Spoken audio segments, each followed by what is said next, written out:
We're done with the expedition. How can we systematically think through the lessons we learned, which we may want to apply to our next big trip?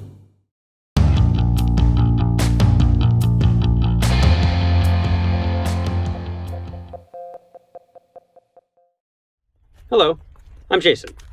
This week we are continuing to add to our expedition planning series by using my family's trek of the Tour de Mont Blanc as a case study. And today we are talking about the expedition retrospective, looking back at the trip to identify changes we want to apply to our next expedition. I'm going to walk us through a facilitated session that helps us focus the conversation, but it's important that we let some time pass after the trip to better let our subconscious chew on the experience, along with providing time for conscious reflection before we do this. An easy mental tool to apply for this conversation is the old consultant's framework of plus, minus, delta.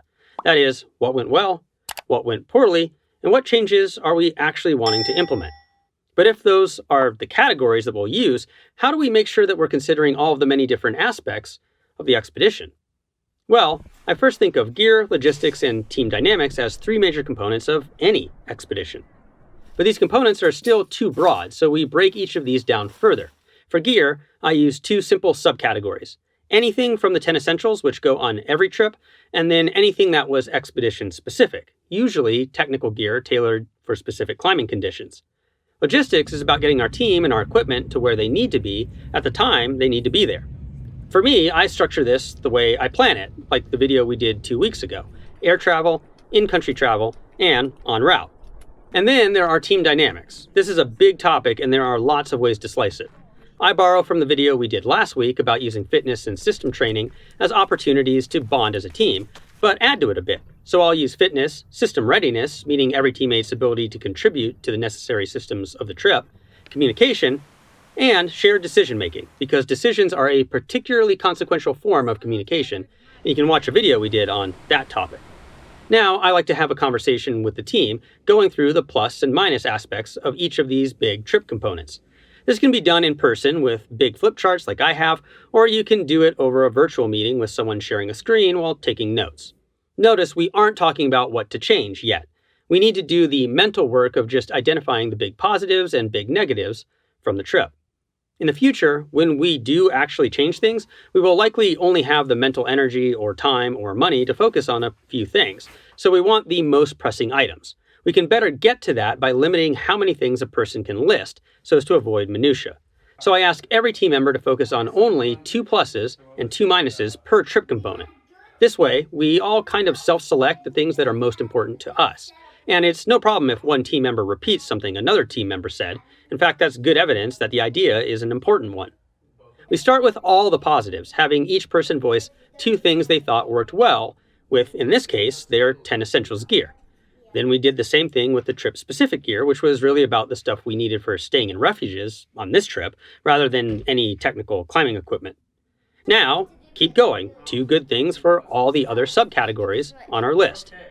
It's then time to switch it up and focus on the things that didn't go well. It'll be hard to avoid stating things as a desired change, which would be a delta, not a minus.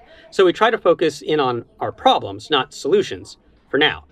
Having the opportunity to hear from everyone, we also allow clarifying questions. What do you mean by, or say more about? What we don't do is disagree with any perspective. We then get to the delta section in the exercise, and we're now trying to narrow in on things we think are really important. Notice that delta just means change, and change can mean more of a good thing, not only less of a bad thing. Looking across the list of those good pluses and those bad minuses, each person has the chance to tell us the one thing for each row that they would like to do more of, less of, or change entirely for the next trip. 10 options of things that we could change. I'm going to make you pick one. That can leave as many proposed changes as there are team members multiplied by the 9 subcategories. That's too much to do. We will need to narrow things down more. So now we do a voting exercise. Each team member gets 5 votes to spend by selecting those proposed changes that they would most like us to focus on. They can spread those votes out, 5 across 5 different change proposals, put all 5 votes on one change proposal, or split them in any way. Think of this as a way to add emphasis to what a person really thinks is important. Now, we simply tally the votes. What we typically find is that there are a few high vote getters and then things compress.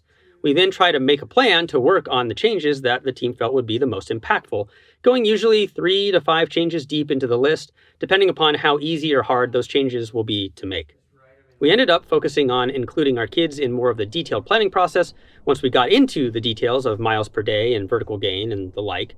We also wanted to have the boys listen to their audiobook a little bit less so we could spend even more time chatting, which was actually their idea. We wanted to continue to put emphasis on taking care of our feet and wanted to continue our commitment to having some food and water every hour while on the move. Oh yeah, and we wanted to avoid a busing company that left us thoroughly unimpressed, but that's not an every expedition thing. But through this exercise, every team member has felt heard, which helps get the team dynamics off on the right foot for the next trip, and we've mined some good thinking about how we can make small but important improvements. How do you think about lessons learned from an expedition? Got any advice to put in the comments? Thanks for watching this video. Please like, subscribe, and share if you want to support us. For more information, you can go to our website at www.shortguysbetaworks.com.